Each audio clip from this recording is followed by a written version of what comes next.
Assalamualaikum warahmatullahi wabarakatuh. Saya Yudi Pramuko, tukang donat dari Paru YouTuber tercuah di semesta. Kita lihat ya, saya mau reaksi di Rocky Gerung official. Ini udah sehari yang lalu, saya belum lihat ya. Mengapa setiap kali ada unjuk rasa Jokowi kabur dari sana? Kita lihat seberapa menit nih? 23 menit ya. Kita cek. Takbir! Takbir! Takbir! Keluar kembali. Dia satu komando. Dia satu komando. Dia taat komando. Jokowi! Jokowi! Jokowi! Jokowi mundur, Jokowi mundur, Jokowi mundur. Wah, luar biasa ini. Pukulan yang telak ya dari civil society kepada presidennya sendiri. Terus terang ini. Sejak 2019 minta ganti presiden nih, sekarang udah 2022 ya. Dimundur. Ini satu sejarah politik Indonesia modern yang buruk ya. Betapa pemimpin itu tidak dicintai rakyatnya sejak awal ya. Ini sudah yang nonton sudah 152.000 satu hari yang lalu.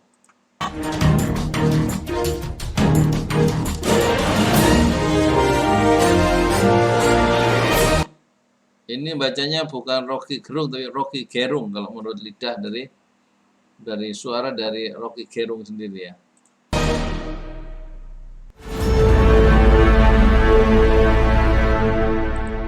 Ya, sekarang ada jurnalisme berbasis YouTube ya, sebagaimana yang diungkapkan oleh Azumadi Azra. Halo, apa kabar Anda semua? Kembali berjumpa dengan saya, Hersbun Arif dan Bung Rocky Gerung. Bung Rocky Gerung, ini banyak ya komen-komen yang masuk gitu tentang konten-konten yang Anda. Saya agak heran, ini salah satu konten yang menarik. Ini bukan konten, komen maksud saya yang menarik gitu ya. Ini komentar tentang Anda, penampilan Anda. Ini saya jadi ngiri nih kan, sebutnya kan. ini viewer kita yang nyebut, waduh, kata dia itu Jumat Barokah, ngelihatnya Profesor Rocky kok tampan banget begitu. Saya coba-coba cari-cari yang di mana ya, kok mereka bisa menemukan itu gitu. Ya, kalau habis turun gunung ya pasti sehat segar itu, dan pori-pori terbuka, lalu kulit habis dapat oksigen banyak di air terjun kan, biasa aja tuh.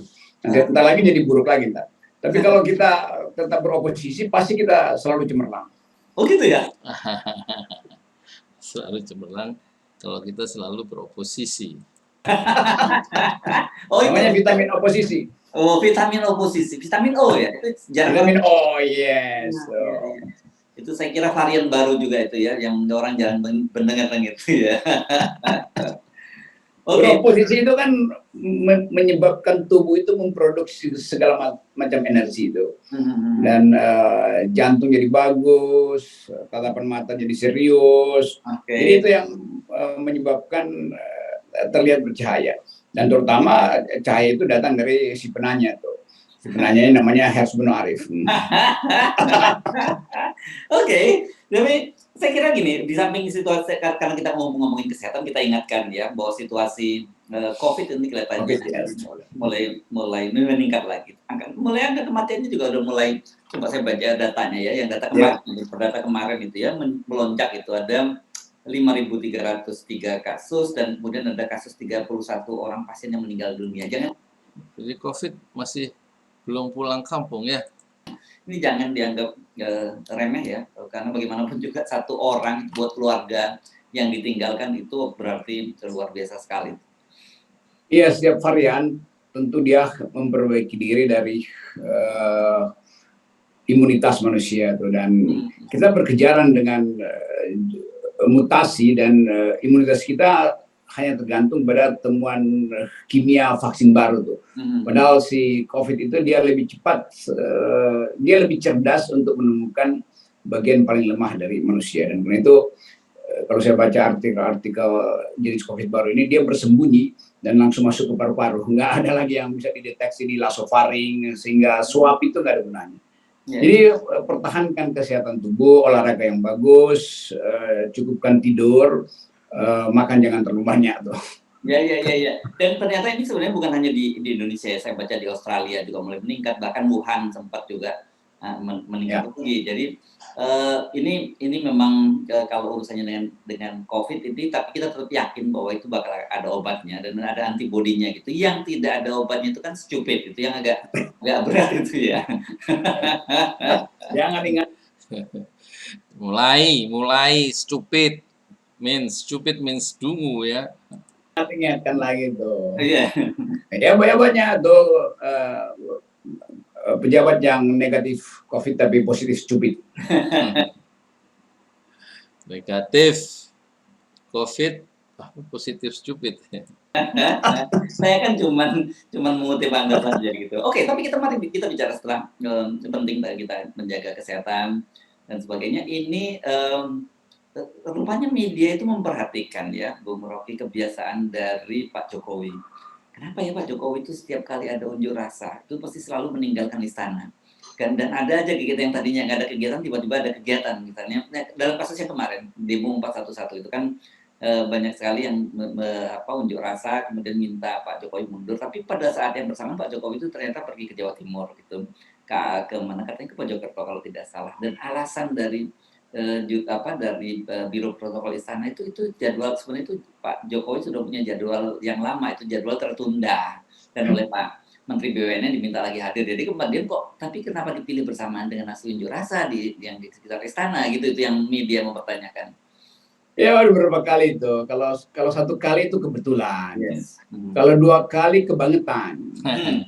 Pertama ya dulu ke bandara, terus kemana lagi? Bandara Soekarno-Hatta waktu orang-orang unjuk rasa. Bukannya ditemuin pergi. Gimana sih? Kalau 3 kali ketakutan. Oh gitu. Ya. Lakukan sekali lagi kedunguan namanya. Kan orang akhirnya catat pola Pak Jokowi bereaksi terhadap politik tuh. Yes. Kalau terhadap, jadi orang sudah menemukan ya pola reaksi Pak Jokowi terhadap demonstrasi terhadap politik ya. Selalu menghindar dan memunculkan masalah baru. Relawan Jokowi dia begitu senang gembira ada di dalam suasana, lalu terbawa gelak tawa dan terlihat kalimatnya jadi berbunga-bunga itu kalau dengan relawan. Tapi kalau dengan demonstran, itu mahasiswa, guru apalagi itu sepertinya nggak mau nyambut kan. Kalau nggak mau nyambut nggak apa-apa kan, kirim wakil aja. Tetapi akhirnya jurnalis tahu bahwa polanya nanti Pak Jokowi pasti akan minta pagi-pagi buatkan saya agenda untuk keluar kota tuh. Kira-kira begitu kan.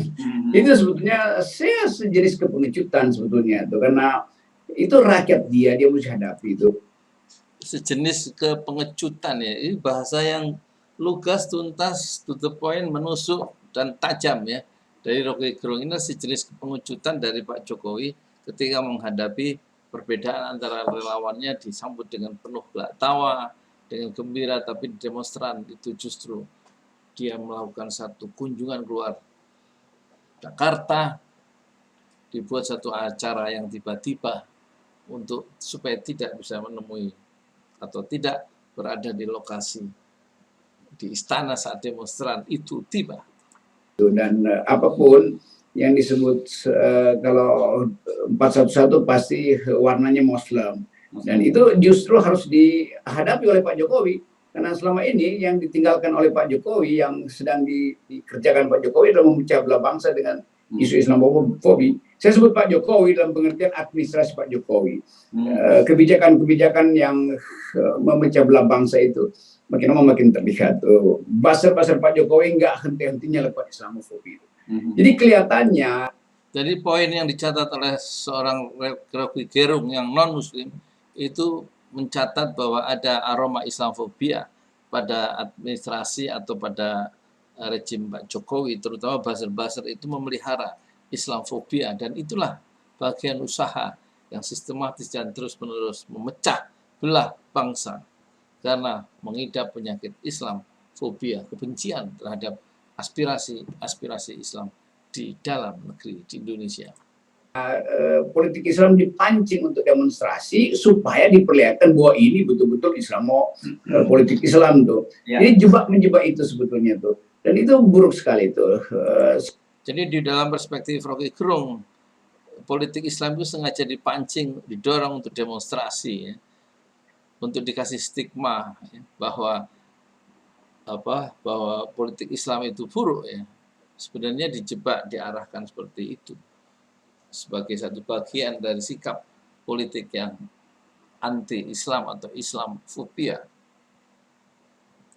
Satu peristiwa dikaitkan dengan peristiwa yang lain, lalu di ujungnya oh itu karena Islam tuh. Ya memang karena Islam itu mayoritas, tapi kan kita mesti tahu bahwa yang diperjuangkan Islam itu adalah keadilan, bukan negara Islam yang diperjuangkan tuh. Bahwa narasinya begitu, yaitu adalah hak komunitas itu untuk membayangkan keadilan di dalam satu kekhilafahan. Tapi sebetulnya kan secara historis itu nggak mungkin, apalagi secara ekonomi untuk membiayai revolusi menuju negara Islam. Jadi sebetulnya dengan mudah kan kita anggap bahwa enggak, itu hanya ingin protes terhadap ketidakadilan. Jadi demonstrasi yang ditampakkan, diwujudkan oleh kelompok-kelompok Islam seperti 411 atau 411 itu sebenarnya adalah menyuarakan menuntut keadilan. Ya, menuntut keadilan dan bukan untuk menuntut negara Islam, tapi ketidakadilan yang dirasakan itu harusnya hendaknya dirubah dan suara-suara mengendaki perubahan itu dimunculkan dalam demonstrasi. Jadi tujuannya menurut Rocky Gerung itu yang dituntut adalah keadilan dan perubahan-perubahan dari ketidakadilan kepada keadilan itulah yang sebenarnya diminta atau yang diekspresikan secara simbolisasinya, secara simbolik dengan mundurnya permintaan mundur Pak Jokowi supaya keadilan itu tegak. Secara teknis nggak mungkin itu terjadi tuh. Tapi Pak Jokowi udah keburu punya pikiran bahwa ini ngapain nemuin mereka yang beroposisi berbasis agama. Jadi Pak Jokowi sebetulnya kalau dia masuk akal politiknya, dia temui itu supaya terlihat bahwa Pak Jokowi tidak pro Islamofobi kan. Nah sementara ini kalangan Pak Jokowi termasuk orang-orang yang tadinya punya pandangan demokratis itu kemudian mengolok-olok politik Muslim, lalu membentur-benturkan dengan data kependudukan bahwa yang Kristen itu seharusnya satu blok, jangan terpecah belah. Itu mereka justru memprovokasi politik identitas. Jadi kalau ditanya apa yang akan diwariskan oleh Pak Jokowi, satu adalah IKN yang mangkrak, dua adalah masyarakat yang terbelah. Ya. Warisan Jokowi dalam perspektif Rocky Gerung adalah IKN yang akan mangkrak, ya, proyek besar yang dananya kurang itu, dan kemungkinan itu akan mangkrak dalam waktu 2 tahun setelah dari sekarang ketika kekuasaan Pak Jokowi itu sudah hilang. Dan yang kedua adalah tentang bangsa yang terbelah karena Pak Jokowi memelihara atau pro terhadap Islamofobia dengan cara tidak selalu kabur dari istana di saat aspirasi Islam itu turun ke jalan untuk menuntut keadilan sebenarnya. Oke, mari kita dudukkan secara proporsional ya tentang demokrasi dan kemudian hak publik, hak rakyat untuk melakukan unjuk rasa, hak warga negara saya kira untuk melakukan unjuk rasa dan sebagainya. Di Indonesia ini kelihatannya seolah-olah bahwa kalau unjuk rasa itu kemudian diidentik bahwa itu akan terjadi kerusuhan atau kekacauan dan itu yang kemudian juga membuat aparat keamanan kemudian bertindak juga represif dalam soal unjuk rasa. Padahal kan sebenarnya hak menyatakan pendapat itu dijamin pada konstitusi kan gitu. Ya itu hak itu yang harus diamankan. Jadi hak saya untuk demonstrasi itu yang mesti dijaga. Bukan dipamer-pamerkan bahwa hak saya akan merusak demokrasi. Lo justru terbalik. Hak saya minta dijaga supaya demokrasi itu betul-betul tumbuh di dalam perbedaan pandangan kan. Demonstrasi itu tanda ada perbedaan pandangan, nggak ngangguk-ngangguk aja. Nah ini poin bagus ya. demonstrasi itu tanda adanya perbedaan pandangan di dalam masyarakat yang plural. Ya. Oleh karena itu hak untuk menyatakan kebebasan pendapat itu hendaknya dijaga, bukan untuk direpresi. Karena dengan adanya kebebasan, dengan adanya demonstrasi itu menunjukkan demokrasi itu tumbuh. Kalau demokrasinya itu atau hak demonstrasi itu dijaga oleh aparat, bukan direpresi. Seperti ketua partai yang nganggur di depan presiden, tapi rakyat membutuhkan ekspresi itu. Nah, kalau alasannya itu berbahaya, di mana ada demonstrasi yang tidak menimbulkan semacam kerusuhan. Tetapi tidak ada kerusuhan yang membahayakan demokrasi kalau betul-betul aparat itu bekerja sesuai dengan SOP kan. Kan itu yang terjadi kan. Sekarang kita ditakut-takuti kalau ada kumpulan massa itu berarti akan terjadi seperti Kanjuruhan. Lo enggak lain itu SOP yang buruk pasti akan terjadi seperti Kanjuruhan. Sekarang pagelaran musiknya Ahmad Dhani nggak bisa dilakukan karena dianggap itu akan mengarah pada keributan. Kalau begitu nanti kampanye juga nggak usah dilakukan karena akan mengarah pada keributan kan. Ini semua kumpulan massa ditakuti. Padahal sebetulnya tugas aparat memungkinkan kumpulan massa itu berjalan dengan damai itu. Orang yang nonton musik kan nggak akan merusak, dia mau senang-senang aja. Kecuali ada gas air mata dilemparkan pada penonton yang panik lagi kan. Jadi hal-hal yang udah pernah terjadi jangan jadi pretext bahwa itu akan terjadi lagi. Justru itu yang mesti dibuktikan bahwa tidak akan terjadi seperti Kanjuruhan. Jangan karena ada Kanjuruhan maka semua perhimpunan manusia itu apa namanya crowd ini mau dilarang. Itu jeleknya begitu tuh cara berpikir kekuasaan tuh. Ya. Nanti terjadi kayak Kanjuruhan. Lo justru mesti dicegah supaya jangan terjadi Kanjuruhan kan, terbalik-balik. Saya kira tapi agak berbeda ya, Bung Rocky, karena musiknya Ahmad Dhani tentu saja kan kita tahu dia seorang pemuji konstitusi, dia juga orang yang sangat kritis terhadap pemerintah. Dan kita tahu kemarin misalnya ketika acara Jakarta Berdendang gitu ya, bergoyang dan berdendang itu kan juga sempat menimbulkan justru mereka itu bukan oposisi, ya. Banyak yang dan itu justru menimbulkan situasi seperti ya entertainment. Dan kemudian yang tadi malam juga berlangsung pertunjukan Korea, musik Korea, saya namanya lupa, saya tidak mengikuti juga, ada sejumlah penontonnya berdesak-desakan kemudian pingsan dan akibatnya kemudian dihentikan. Saya kira ini kita masih terpengaruh dalam situasi ya Kanjuruhan di Taiwan, di Seoul dan sebagainya, membuat kemudian kelihatannya petugas keamanan nggak mau ngambil risiko gitu. Ya lama-lama orang naik Transjakarta juga dianggap potensial untuk desak-desakan segala macam. Ya. Jadi kepanikan itu justru yang membuat kita merasa kalau begitu nggak ada caranya dong untuk menjamin bahwa perkumpulan manusia itu dalam bentuk ekspresi atau nonton musik atau apapun itu dimungkinkan untuk dilakukan tanpa ada kecemasan.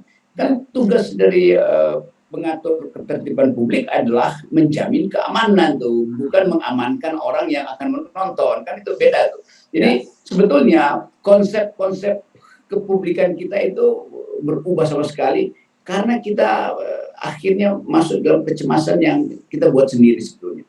Padahal dengan Kanjuruhan mesti ada semacam pembelajaran supaya nggak akan lagi ada contoh yang lain yang menjurus pada situasi seperti di Kanjuruhan kan. Dan demikian juga soal demonstrasi. Presiden pasti tahu bahwa ini akan ada potensi untuk jadi kerusuhan, maka dia pergi dari situ. Justru dia pergi dari situ menimbulkan semacam dendam sehingga nanti akan balik lagi demonstran. Kalau Pak Jokowi misalnya datang melalui demonstran dan pengamanan dengan mudah dilakukan itu, bahkan di awalnya 212 juga Pak Jokowi temui dan nggak ada apa-apa tuh kan. Karena orang mau mengeluh, rakyat itu mau mengeluh pada pemimpinnya, pemimpinnya kabur, bagaimana jalan pikirannya gitu. Nah di sini poinnya, rakyat perlu pemimpin, rakyat yang susah perlu curhat ke pemimpinnya. Tapi pemimpin yang dipilih oleh rakyatnya ketika rakyat yang susah itu datang mau mengadukan nasibnya, pemimpin itu kabur ya. Ini bagaimana itu, kata Rocky, kira-kira begitu ya. Ini poin yang tidak boleh diulang, diikuti oleh Anies Baswedan ketika Anies Baswedan jadi apa? Jadi presiden. Nanti kalau rakyat itu tumpah ruah mengepung istana dan kemudian mereka ingin mengadukan nasibnya yang tidak membaik di masa kepemimpinan Anies Baswedan misalnya. Tapi sebelum demonstrasi tiba, Anies Baswedan sudah kabur ya dari istana. Wah, berarti di mana ininya tesanya, antitesanya dari presiden sebelumnya. Jadi yang gini-gini ini menjadi pembelajaran bahwa demonstrasi datang ke pusat-pusat kekuasaan itu penguasanya itu, pemimpinnya itu harus berani dengan lapang dada dan rendah hati yang penuh keikhlasan hati menghadapi rakyatnya sendiri dan tidak lari dari tanggung jawab. Itu yang kita harapkan kepada siapa? Pada presiden. Presiden siapa? Presiden berikutnya. Siapa? Anies Baswedan. Ya. Kan rakyat itu kan rakyat dia. Nah kalau rakyat mengeluh, ya dia mesti dengar. Bukan dia tutup telinga, apalagi melarikan diri kan. Itu artinya dia tidak bertanggung jawab sebetulnya tuh. Dan itu Dan tidak bertanggung jawab pemimpin yang didatangi rakyatnya yang mengeluh. Kan rakyatnya sendiri yang harus didengar, malah dia pergi. Itu namanya pemimpin yang tidak bertanggung jawab. Kata siapa? Kata Rocky Gerung ini. sudah berkali-kali kan. Jadi orang lihat polanya begitu, mentalnya segitu doang tuh. Kalau ngancam-ngancam mak bisa, ngancam-ngancam ketua partai bisa, tapi menemui demonstran kok nggak berani kan. Jadi akhirnya timbul satu kesan bahwa ya ada perilaku yang oportunis sebetulnya pada kepala negara kita. Pada kepala negara kita, yaitu Pak Jokowi, ada perilaku yang oportunisnya. Ini tidak dijelaskan lebih lanjut ya, kecuali dia mengatakan kalau memarahi tua-tua partai sehingga ketua partai itu mengangguk-angguk, Pak Jokowi bisa, tapi menghadapi rakyatnya sendiri yang datang dengan penuh amarah, mengadukan nasibnya yang tidak kunjung membaik, terutama adanya ketidakadilan yang dirasakan oleh rakyatnya, justru dia melarikan diri dari istana. Ini pola seperti ini menurut Rocky Gerung, pola didatangi rakyatnya, dia selalu kabur dan tidak mendengar aspirasi rakyatnya secara langsung. Itu menunjukkan perilaku yang oportunis ya. Tapi tidak dijelaskan maksudnya apa oportunis itu. Yes. Oke, nah mari kita dudukkan juga secara proporsional ya, karena saya menyimak ini kita tonton ya misalnya gerakan kita tonton sebentar ya video-video dari aksi kemarin ya Bung Rocky ya yang unjuk rasa 411 ya. Nah ini saya juga belum lihat nih video-video yang gini-gini nggak mungkin ada di TV konvensional ya.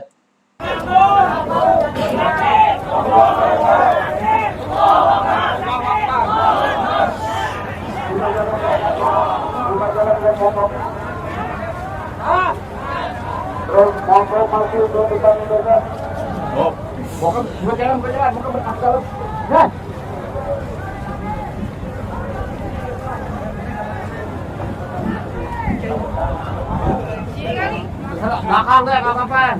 Ini secara penting ya dalam kepemimpinan Pak Jokowi, betapa aspirasi Islam atau aspirasi bukan untuk menegakkan negara Islam, tapi aspirasi untuk menyuarakan keadilan diperlukan secara sama oleh kelompok-kelompok masyarakat lain, itu tampaknya marak yang di ujung kekuasaan, di ujung senja kekuasaan Joko Widodo. 411 itu menunjukkan angka 4 bulan 11 November.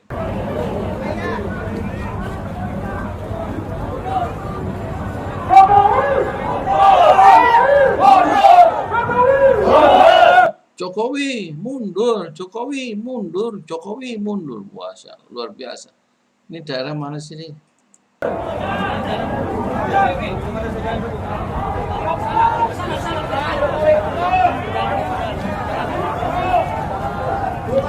Ini pembantu-pembantunya atau orang-orang terdekat Jokowi melihat kenyataan di ujung kekuasaan itu aspirasi ketidakpuasan begitu kuat, itu tampaknya mereka tidak bisa berbuat apa-apa dan mereka tentu pembantu-pembantunya atau orang-orang terdekat Jokowi tidak berani memberikan respon. Kecuali bagaimana dia berusaha mencari untuk exit jalan keluar sehingga nanti mereka bisa dari jalan keluar yang aman sehingga mereka bisa nanti cari cara baru untuk melekat kembali pada kekuasaan yang baru, presiden yang baru tahun 2024.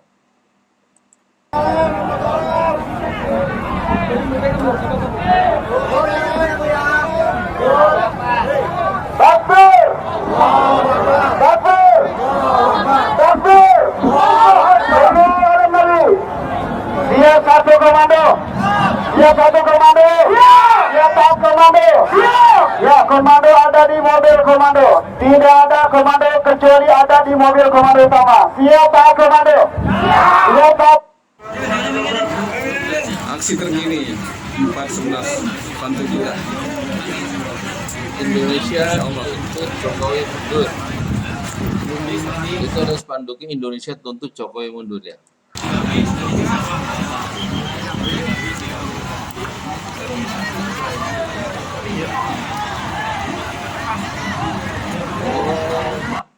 Ini di patung Tugu Selamat Datang Pak Tani ya, Pak Tani. Mana ini? Hotel Indonesia ya. Jokowi! Jokowi! Jokowi!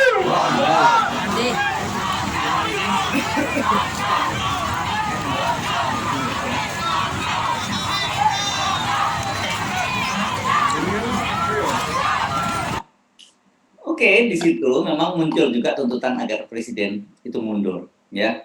Dan kita selalu menganggap kalau tuntutan. Kita lihat pandangan Rocky ya, bagaimana tuntutan supaya Jokowi mundur dalam demo 4 November kemarin. Mundur itu bukan berarti harus makar loh ya, karena itu juga dijamin secara konstitusi untuk menuntut seorang presiden itu mundur. Yang nggak boleh itu justru seorang presiden yang mau maju terus sampai 3 periode kan, justru itu yang dilarang oleh konstitusi. Ya, saya dapat banyak postingan dan banyak buzzer yang menganggap ini udah makar nih. Lah orang minta presiden mundur itu ada alasannya tuh. Kalau ditodong dengan senjata untuk mundur itu namanya makar. Ini permintaan dengan analisis kan. Ini mundur demi kebaikan bangsa sebetulnya, bukan untuk menghancurkan bangsa. Tapi karena udah timbul semacam antipati, kalau yang ngomong itu oposisi maka itu buruk. Lalu presiden menganggap bahwa ya udah nggak usah diladeni gitu. Ya nggak perlu diladeni juga, karena itu kan cuma wacana. Artinya ya didiemin aja, nggak usah dibalas dengan itu makar segala macam. Jadi hak untuk mengucapkan kejujuran pikiran itu terhalang karena ketakutan akan adanya pidana.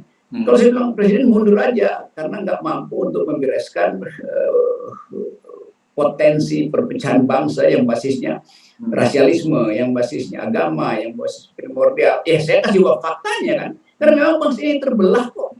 Udah berkali-kali presiden minta supaya udah selesaikan konflik masa lalu, tetapi jalan terus. Yang provokasi siapa? Ya pihak presiden, pihak pendukung presiden yang terus-menerus menganggap bahwa jangan sampai negara ini jatuh pada pemimpin yang ke Arab-Araban atau Islam atau radikal atau radikun segala macam. Kan sinyal itu kan terbaca betul oleh publik bahwa itu adalah kerjaan para pendukung presiden. Jadi keterbelahan bangsa itu dalam perspektif Rocky Gerung itu sebenarnya provokatornya adalah lingkar istana atau pendukung-pendukung dari presiden sendiri ya, buzzer-buzzer itu yang memperkuat ya, perpecahan itu berlangsung terus menerus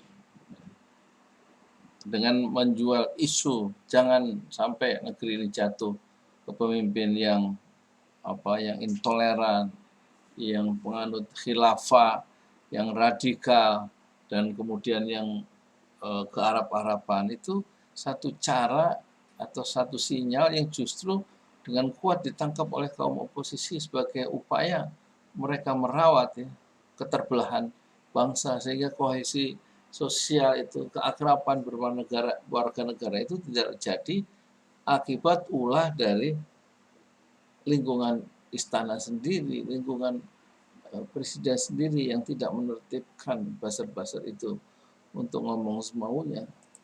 Itu bodohnya di situ tuh. Upaya untuk membangkitkan harapan pemimpin baru, tapi takut kalau ada pemimpin baru yang berbeda dengan pemimpin sebelumnya. Padahal biasa aja. Kan itu cuma dihitung polisi Anies misalnya, apa bedanya jenis keadilan Anies dengan jenis keadilan Ganjar? Kan orang mau tahu kan. Jadi orang nggak mau lihat ada perspektif lain. Kalau setelah Jokowi harusnya Ganjar gitu. Oleh karena itu Ganjar harus didukung oleh Islam maupun oleh Kristen gitu. Kan itu yang dipromosikan sekarang kan dengan segala macam ancaman. Kalau Kristennya terbelah, maka Ganjar akan kalah itu. Apa itu, dari mana risetnya itu kan? Itu omong kosong yang ya omong yang kosongnya sangat besar gitu loh. Ya.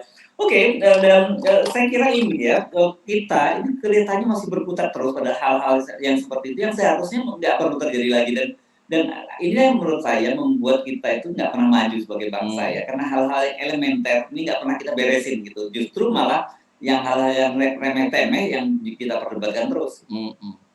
Kalau misalnya orang nilai di ujung pemerintahan Pak Jokowi, apa yang ditinggalkan Pak Jokowi itu? Yes, yang pertama adalah dendam yang berketerusan, dan itu yang membahayakan yang kita sebut peradaban demokrasi ke depan yang akan dihuni oleh anak milenial. Karena itu anak-anak milenial menganggap ini ngapain kita terus memuja NKRI harga mati. Kalau yang terjadi terus adalah persaingan, pertentangan, dan nggak ada satupun perintah Pak Jokowi untuk menghentikan olo-olo itu yang didengar oleh Millennials. oleh punakawan-punakawannya, oleh baser-baser beliau kan. Jadi baser-baser Pak Jokowi ini juga nggak mau dengar apa yang diterangkan oleh Pak Jokowi. Hentikan sinyal-sinyal primordial itu tetap berjalan. Hentikan sinyal-sinyal rasis tetap berjalan. Hentikan Islamofobi tetap berjalan. Jadi partai-partai pun yang seharusnya bersifat moderat ikut di dalam orkestra. Jadi narasi-narasi yang berbasis ya ikatan primordial, rasisme, dan juga Islamofobia itu terus ya berlangsung, dirawat, dikembangkan, dinarasikan, dipromosikan oleh buzzer-buzzer Pak Jokowi sendiri. Jadi ini yang akan diwariskan ya, keterbelahan bangsa ini diwariskan setelah Pak Jokowi lengser, di samping IKN yang mangkrak tadi. Orkestrasi yang Islamofobis semacam itu. Ya. Oke, baik Bung Rocky. Jadi saya kira kita juga nggak perlu kaget lagi nanti kalau ada unjuk rasa. Karena ini Pak Jokowi masih 2 tahun lagi lah ya mungkin, dan kemudian tiba-tiba Pak Jokowi pergi lagi dengan berbagai macam alasan. Ya ini udah pola baku yang saya kira dipahami. Media sudah memahami, kita juga memahami soal itu. Ya sebaiknya para pengunjuk rasa tanya dulu ke istana itu, jadwal Pak Jokowi kabur dari istana kapan? Nah itu baru mereka lebih jelas saja kan. Jadi mereka anggap udahlah kalau Pak Jokowi kabur ke istana ya berarti kami aman untuk berdemonstrasi kan. Jadi udah saling tahu aja tuh. Jadi sebaiknya Pak Pratikno itu sebutkan setiap bulan itu ini jadwal Pak Jokowi nggak ada di istana loh, supaya para pendemo tahu nggak mengganggu Pak Jokowi. Jadi langsung aja di demo begitu pesawat Pak Jokowi berangkat, nah demonstrasi dimungkinkan. Ya, kan saya juga agak heran kan sekarang ini kan unjuk rasa mungkin buat teman-teman yang tidak pernah ke Jakarta mungkin agak susah membayangkan itu ya. Sekarang itu ada istana itu di Jalan Merdeka Utara ya, Bung Rocky ya, di sana, dan kemudian mereka ini dibatasi, yang pengunjuk rasa itu di Patung Kuda itu di ujung Merdeka Barat. Jadi mungkin kira-kira hampir 1 kilo saya kira ya, dan itu suaranya kan pasti nggak akan kedengeran dari istana gitu kalau mereka berteriak-teriak juga. Jadi sebenarnya harusnya Pak Jokowi nggak perlu merasa terganggu dengan itu. Iya, yang satu di Patung Kuda, yang satu di Patung Pak Tani itu. Iya. Itu jadi jarak itu menunjukkan bahwa makin lama istana makin nggak mampu mendengar suara rakyat sebenarnya. Patung Kuda kalau jalan terus ke arah Patung Pak Tani itu jalan Medan Merdeka Selatan melewati Balai Kota DKI, Pemprov DKI, dan habis itu melewati Kedutaan Besar Amerika di Jalan Merdeka Selatan. Sementara posisi penguasa, posisi presiden itu di seberang Monas, ya, di Jalan Medan Merdeka Utara. Jadi kalau ada kerumunan, ada crowd di mana di Patung Kuda dekat itu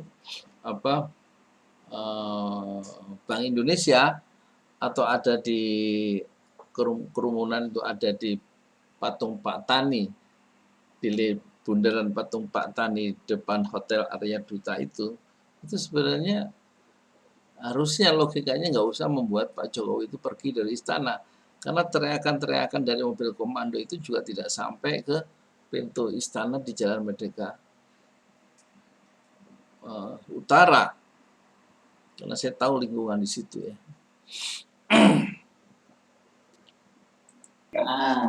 Itu intinya. Jadi semakin nggak paham Pak Jokowi, semakin nggak paham. Yang dia mau dengar cuma suara buzzer, suara relawan dia itu.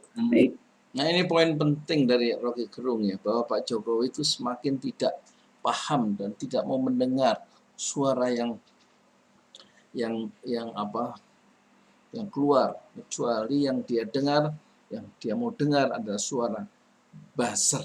Itu membuat ketidakpahaman Pak Jokowi terhadap aspirasi masyarakat yang tidak mau didengar itu oleh Pak Jokowi membuat Rocky Gerung lihat wajahnya berkerut dan matanya tertutup, menunjukkan dia tidak paham ya, meskipun dia seorang pemikir yang cemerlang. Dia heran dengan perilaku Pak Jokowi seperti itu, yang semakin tidak mendengar suara rakyat kecuali relawan dan suara dari buzzer-buzzernya sendiri.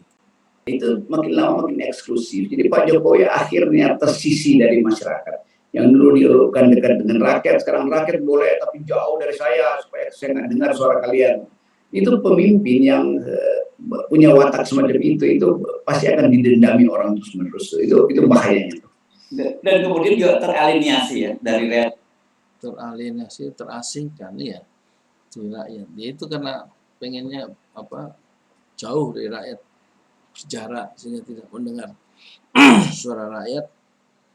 Dan menurut bahasa Rocky Gerung itu pemimpin yang seperti ini makin eksklusif, dan bahayanya adalah pemimpin yang eksklusif dan tidak mendengar suara rakyat adalah dia akan mewariskan atau menimbulkan dendam ya terhadap pemimpin yang punya pola seperti itu. Dan dalam perspektif Hersubun Arif, itu pemimpin semacam itu yang menjaga jarak dari suara rakyatnya sendiri, itu makin teralienasi, terasingkan ya dari rakyat ya, teralienasi Realitas gitu ya, itu yang dari realitas.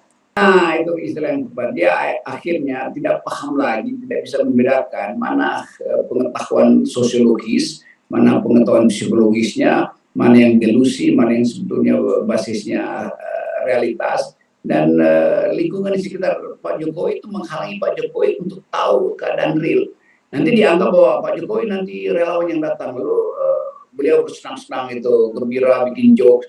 Nanti kalau yang sana yang akan datang itu ya udah nggak usah diterima tuh, biarkan aja ngoceh-ngoceh di atas mobil komando. Jadi pemimpin kehilangan tidak down to earth lah gitu, tidak touch the reality, itu bahayanya. Dan dia hidup dengan ilusi, dia merasa bahwa oke, semua rakyat itu mendukung dia. Itu raja yang kehilangan ada istilahnya itu, empati dia itu tertutup oleh ambisi dia untuk selalu ingin dipuja. Empati sang raja selalu tertutup oleh ambisi untuk selalu ingin dipuja oleh pemuja-pemujinya. Dan ini berbahaya, raja atau pemimpin yang mengalami semacam itu ya, hidup dalam ilusi dan tidak touch, tidak bisa menyentuh realitas atau teralienasi, bahasanya Hersubun Arif, terasingkan dari realitas yang sesungguhnya. Karena apa? Karena menurut Rocky Gerung, presiden atau penguasa itu tidak mau ya mendengar suara lain kecuali suara yang homogen dari pemuja-pemujinya. Dan inilah bahaya ini yang akan mewariskan dendam pada generasi berikutnya terhadap pemimpin yang punya pola yang tidak mau mendengar rakyatnya kecuali pendukung-pendukungnya. Seperti zaman Soekarno tidak mau mendengar kaum oposisi kecuali membenamkannya ke dalam penjara dan hanya mendengarkan suara orang-orang PKI, orang-orang nasakom, nasionalisme, agama, yaitu Partai NU, dan juga orang-orang komunis yang selalu menjilat dan mendewa-dewakan Soekarno.